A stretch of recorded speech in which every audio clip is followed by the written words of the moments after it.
Hola, esta es la sesión 7 del tema 7. Este es el último apartado del tema.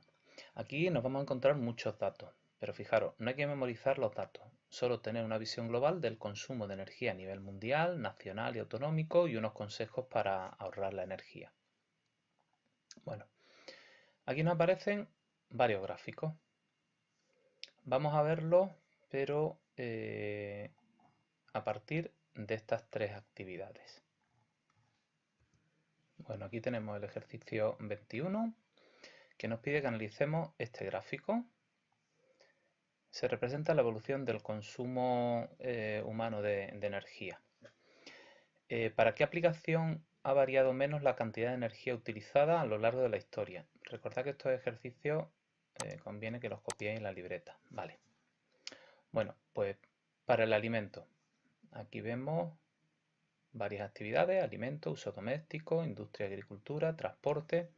En rojo constituiría la base, es la cantidad de energía que hemos gastado a lo largo de la historia del ser humano, desde hace pues, unos 150.000 años hasta ahora. En alimentos hemos gastado prácticamente lo mismo. Lógicamente antes se cocinaban los alimentos pues, utilizando elementos como la madera o el carbón, ¿no? Y actualmente pues principalmente electricidad, gas, etcétera, etcétera.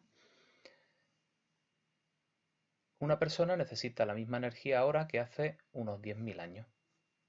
¿De acuerdo? Luego, ¿para qué aplicación ha variado más la cantidad de energía utilizada a lo largo de la historia?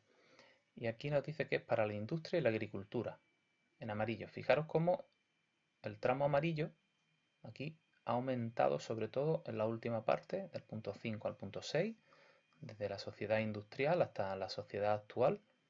En industria y agricultura es donde más se ha incrementado el gasto energético. También en uso doméstico y servicios. Cada vez tenemos más aparatos eléctricos y electrónicos en casa y el consumo de energía es mayor. Compara la sociedad preindustrial con la actual y razona a qué se debe la diferencia en la cantidad de energía que se utiliza para cada actividad humana. En la sociedad preindustrial las actividades se realizaban con ayuda de animales o mediante trabajo manual.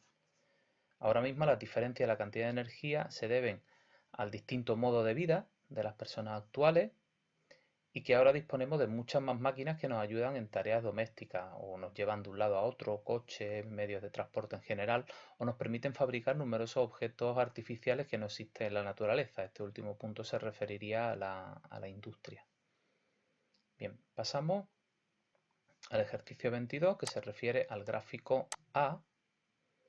Tenemos aquí un diagrama coloquialmente llamado de tarta o de sectores, donde se habla del consumo mundial de energía en 2013. Esto está un poco ya desfasado, ¿no? Pero los porcentajes pues no han variado sustancialmente. Aquí habla de 12.730 MTEP. MTEP es megatonelada equivalente de petróleo, que sería, aquí lo dice, la energía equivalente a la que se obtiene por combustión de 1.000.000 de toneladas de petróleo. Bien, volvemos otra vez a nuestro gráfico y lo que nos interesa sobre todo son estos porcentajes. Ordena, según su importancia, las fuentes de las que se ha obtenido la energía consumida en el mundo en 2013. Pues principalmente esa energía la hemos obtenido del petróleo, el carbón, el gas natural, energía renovable y energía nuclear. Ordenamos de mayor porcentaje a menor porcentaje. Y luego calcula el porcentaje de energía que se ha obtenido de fuentes renovables y de fuentes no renovables. Hay que recordar lo que son cada una de ellas. Fuentes renovables únicamente el 8,9%. De todas estas, pues la única que es renovable es la que indica aquí como renovable. Aquí estarían todas las renovables que hemos visto. La eólica, la hidráulica, maremotriz, solar, etcétera, etcétera. Todas las demás, petróleo, carbón, gas natural y energía nuclear, entrarían dentro de este 91,1% que serían las no renovables. Y por último, ¿crees que se podrá mantener en el futuro una proporción de consumo de energía similar a esta? Pues la respuesta es personal, pero a este ritmo de consumo algunas de estas energías se agotarán más pronto que tarde y en cuestión de décadas o siglos, si no se descubren nuevos yacimientos de petróleo, carbón, gas natural o de materiales radiactivos. El siguiente ejercicio, el 23, nos pide que analicemos ahora un diagrama similar, pero que se refiere a la distribución del consumo mundial de energía en 2013 por países. Bien, aquí por ejemplo, señalo los dos países que consumen la mayor cantidad de energía. Pues nos vamos a los porcentajes, ¿de acuerdo? Y son China y Estados Unidos. Tendremos China con un 22,4% y Estados Unidos un 17,8%. Razona cuál podría ser el tercer país. Pues el tercer país nos tendríamos que ir aquí a la Unión Europea, por ejemplo, Rusia o alguno perteneciente a la Unión Europea. Como no lo tenemos desglosado, pues aquí están todos los países de la Unión Europea y no sabemos cuál es su consumo individual. Pero puede ser alguno de la Unión Europea o Rusia, que está en el 7,5%. Y ahora busca información que te permita comparar la superficie de Estados Unidos y la de Rusia. ¿Existe alguna relación entre la superficie y la cantidad de energía que consume un país? Y señala algún factor determinante de la energía que consume un país. O sea, aquí la idea es, cuanto más grande es el país, más energía consume. Vamos a verlo. La superficie de Rusia, pues son 17 millones de kilómetros cuadrados aproximadamente. Mientras que la de Estados Unidos es bastante más pequeña, no llega ni a los 10 millones de kilómetros cuadrados, es bastante más pequeño Estados Unidos. En principio, cuanto más grande es un país, es más probable que viva más gente y por tanto más energía se consumirá. Pero la relación no es directa. Por ejemplo, Japón es un país mucho más pequeño que otros y consume más energía que la mayor parte de países del mundo. Y todos tenemos en mente porque es un país muy tecnológico, muy avanzado, tanto a nivel industrial como social y económico, y por tanto pues, va a gastar muchísima energía eléctrica.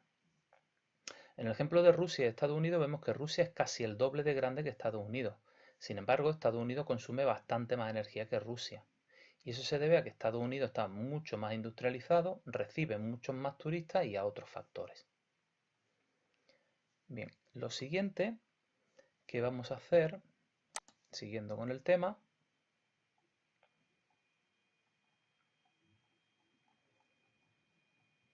es irnos a un ejercicio que hay al final del tema. Es un ejercicio resuelto, un ejercicio realmente numérico. Aquí nos dan este es un gráfico también de tarta o de sectores, el que hemos visto anteriormente, de 2013. Y ahora lo que nos piden es sobre este gráfico que calculemos cuántas megatoneladas equivalentes de petróleo se han consumido en cada uno de estos apartados. Es decir, el total 12.730 lo tenemos que repartir según estos porcentajes. O sea, básicamente es calcular el porcentaje individual de cada fuente de energía de este total. Calcular un porcentaje. Multiplicamos el total por el porcentaje y dividimos entre 100. Vamos a hacerlo para el petróleo, luego lo demás es repetir lo mismo. El petróleo, pues tenemos un 32,9% de 12.730, esos son 4.188 megatoneladas equivalentes de petróleo. Aquí tendríamos lo mismo repetido para el resto de fuentes de energía. ¿Vale? Volvemos otra vez a nuestro apartado. Ya hemos visto esta página, estos ejercicios, y ahora quería aquí añadir una curiosidad. Es lo que se llama el consumo fantasma. Aquí tengo una PowerPoint que, para ser honesto, no la he hecho yo, esta la hizo un alumno mío hace unos años. Ese consumo fantasma el consumo que provoca la mayoría de electrodomésticos debido a que se conectan a la corriente eléctrica permanentemente. No los desenchufamos, si los desenchufas ya no tiene ningún tipo de consumo. Se provoca cuando la máquina o el electrodoméstico están en el estado stand-by, en el que no se encuentra del todo desconectado, sino que está preparado para un posible inicio. En muchos casos es el pilotito ese pequeño luminoso que tiene muchísimos aparatos y electrodomésticos, pues eso consume, lógicamente consume poco, pero tenemos mucho y a lo largo del año pues eso puede suponer una cantidad apreciable. Ya depende del número de aparatos que tengamos conectados en stand-by y de cuánto tiempo. Se hace un cálculo entre 30 y 60 o incluso puede llegar a 100 euros al año. Este consumo, además de ser un problema para el bolsillo, pues supone un problema para el efecto invernadero, porque cada kilovatio hora de consumo produce 510 gramos de CO2 que se emiten a la atmósfera, aumentando el efecto invernadero. ¿Y cómo remediarlo? Pues intentando desenchufar cuando no estemos utilizando el aparato, ¿vale? Esto a veces es posible y otras veces, pues, lógicamente no. Este es el alumno, Francisco Javier Gallardo Trujillo, muchas gracias. Y también me he ido a internet, a una página de la empresa Endesa, donde te dice que el consumo fantasma te puede costar hasta 5 euros al mes. Aquí tenemos una regleta, pues muchas de ellas tienen aquí un LED, aunque no estén funcionando en ninguno de los aparatos que tenemos conectados, pero está consumiendo energía. También los transformadores internos que tienen muchos aparatos. No los vemos, pero los tienen en su interior. O el propio cargador del móvil, aunque no tengamos ningún teléfono conectado a él, si te lo dejas enchufado, está consumiendo, sigue gastando electricidad. ¿Vale?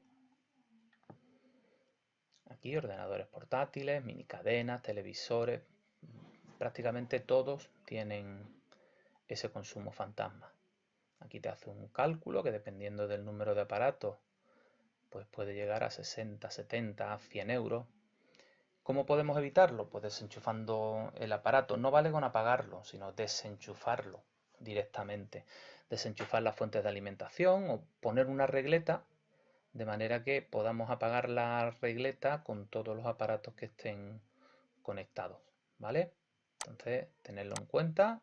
Esto puede suponer un ahorro, aparte de que estamos haciendo algo positivo por el medio ambiente. Bien, seguimos con nuestro tema. Ya hemos visto una visión a nivel mundial. La conclusión sería que sobre todo más del 90% del consumo de energía mundial se obtiene de fuentes de energía no renovables. ¿Qué pasa en España? Bueno, pues en España también los datos son antiguos, de 2013, pero vamos, las proporciones, los repartos porcentuales son muy similares. La producción, porque España produce energía, unos 30,9 megatoneladas equivalentes de petróleo, pero sin embargo consumimos 133,7. O sea, necesitamos mucha más energía de la que producimos. Aquí tenemos dos gráficos, esto, y también vamos a hacer el ejercicio que viene aquí al pie, el 24, lo vamos a hacer sobre estos gráficos.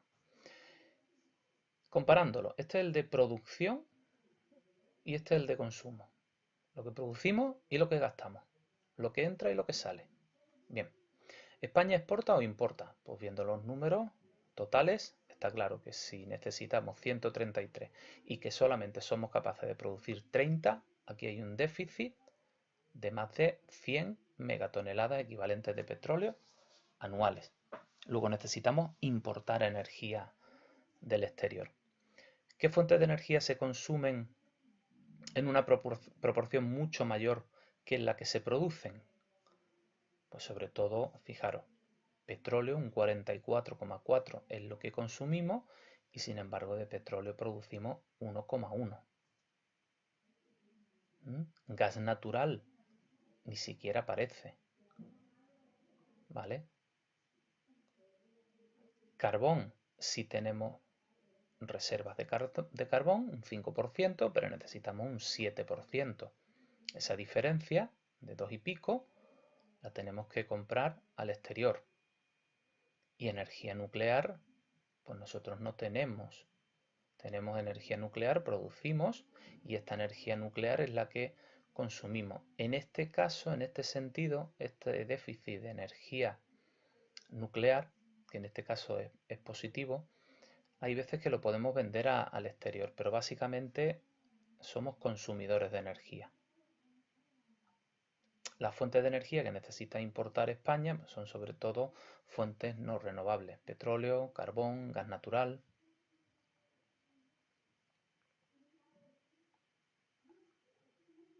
Aquí tenemos otro gráfico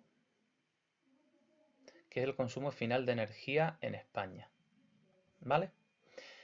Vamos a comparar el gráfico B y el C. Este es el B. Aquí lo tenemos. ¿Vale? El B y este es el C. ¿Por qué aparece la electricidad en el consumo de energía final, en el C, y no en el de consumo de energía primaria? Aquí no aparece la electricidad. Sin embargo, nosotros consumimos electricidad, vamos, de hecho es una de las que más se utiliza. La respuesta es, primero, porque en la naturaleza no existe la electricidad como fuente de energía, sino que es un tipo de energía que se produce en las centrales eléctricas. Son esas centrales eléctricas las que utilizan estas fuentes de energía. Petróleo, gas natural, carbón. ¿Por qué aparece la energía hidráulica y nuclear en el consumo de energía primaria y no en el consumo de energía final? Ya hemos visto que hay centrales hidráulicas y centrales nucleares, pero sin embargo aquí en el gráfico de consumo no aparecen. ¿Vale? Entonces, eso es debido a que se emplean para producir energía eléctrica. La energía eléctrica que aparece aquí es la que nosotros consumimos. ¿De acuerdo? Entonces esa energía eléctrica es la que se produce en estas centrales hidráulicas y nucleares y de otro tipo.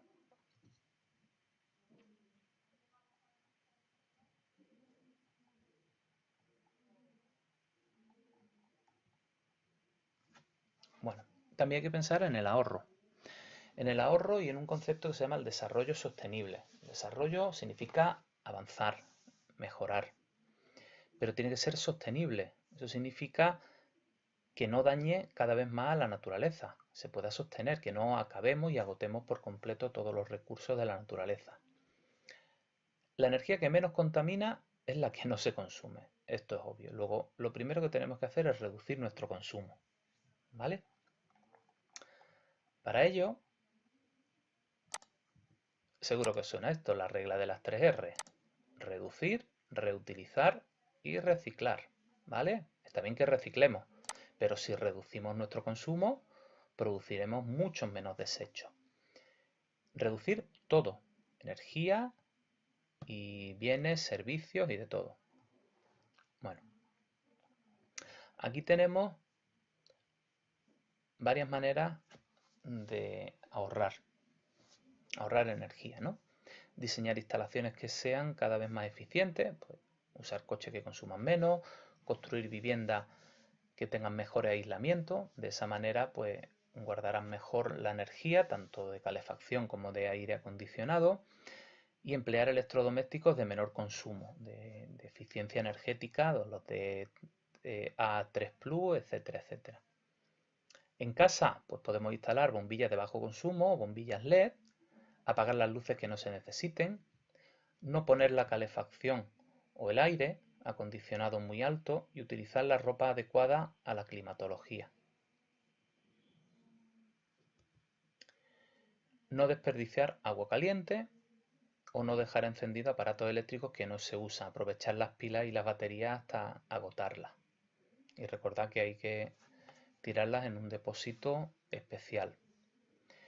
Aprovechar los recursos energéticos más próximos, instalar paneles de energía solar térmica o fotovoltaica si es posible, construir casas orientadas de forma que aprovechen mejor la luz y el calor del sol, de esa manera pues no tenemos que poner la calefacción, ni el aire acondicionado, ni encender tantas luces.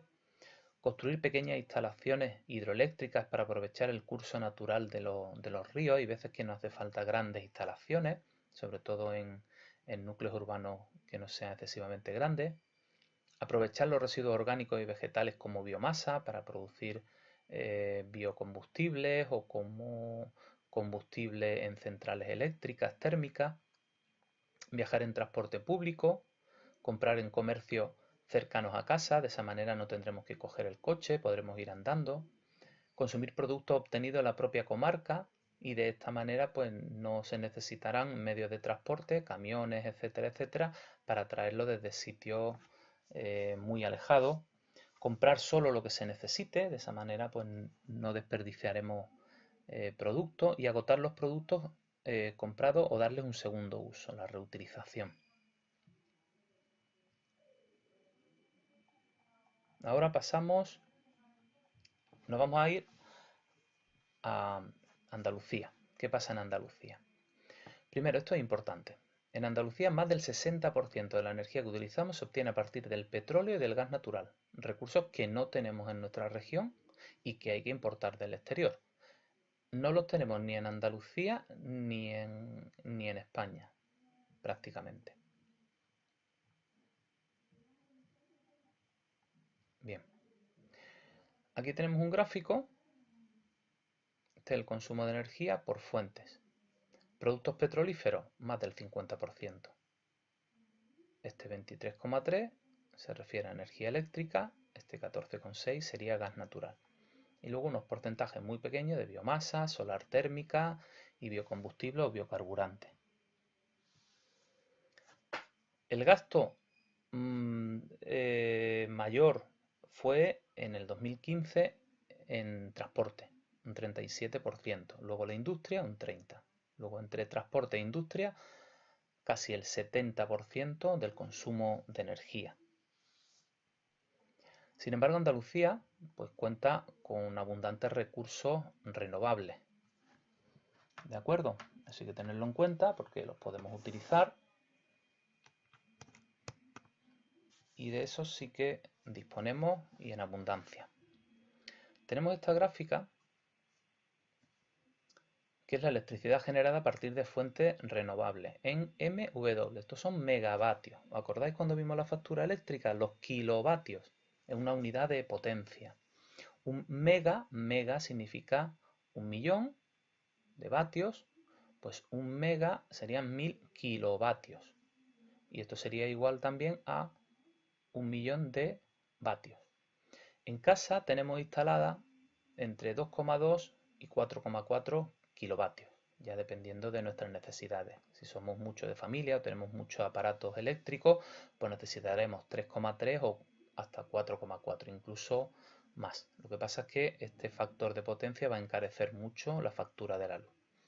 En este gráfico de barras apiladas, veis cómo hay distintas franjas, distintos colores, y podemos ver la producción de energía eléctrica en Andalucía hasta el 2016. Vemos que hay franjas que permanecen casi constantes, la amarilla, que sería la correspondiente energía hidráulica, pero hay otras que, fijaros esta, la eólica, como ha ido aumentando a partir de básicamente el 2007, luego se ha estabilizado en los últimos años, de 2013 a 2016. También la franja roja, que corresponde a la termosolar, también ha aumentado bastante en los últimos años, y la naranja, que es la solar de tipo fotovoltaica. La que más ha crecido, pues ya hemos visto la eólica, la termosolar y la solar fotovoltaica. En España disponemos de mucho sol y viento y hasta ahora no se habían explotado. La que menos, la hidráulica, que prácticamente se ha mantenido constante. Bien, seguimos. Y ya por último vamos a ver las energías renovables en Andalucía. ¿vale?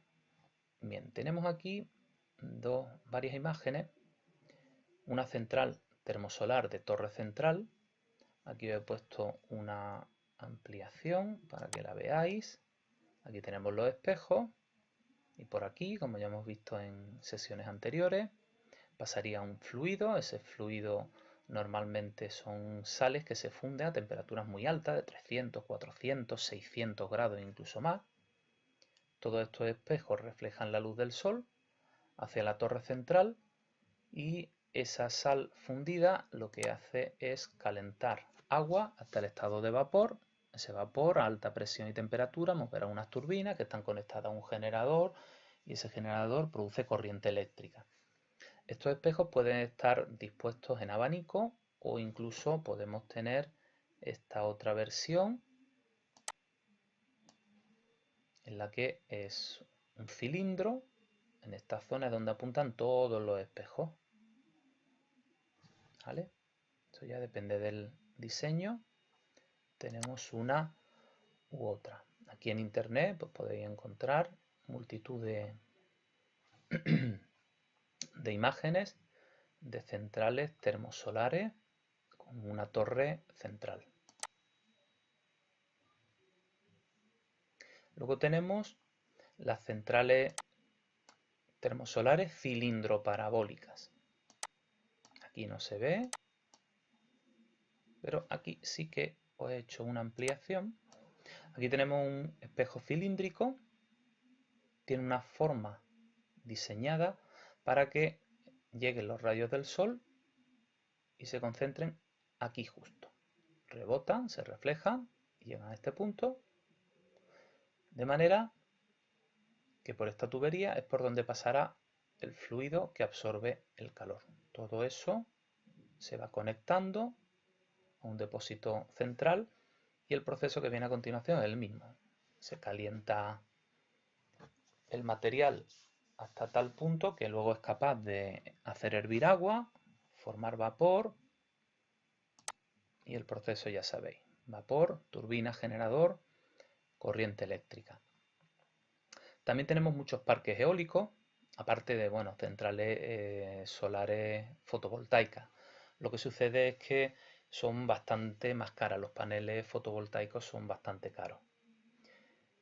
Parques eólicos tenemos bastantes, cada vez más. Hay zonas de Andalucía donde el viento sopla con bastante intensidad y además regularidad a lo largo de todo el año. Esta es la actividad que hemos hecho anteriormente, observando el gráfico de la evolución de la producción de energía eléctrica en la página anterior, la 159. Y luego aquí he introducido una actividad que es sobre ver en España o en Andalucía cuáles son las principales centrales de generación eléctrica.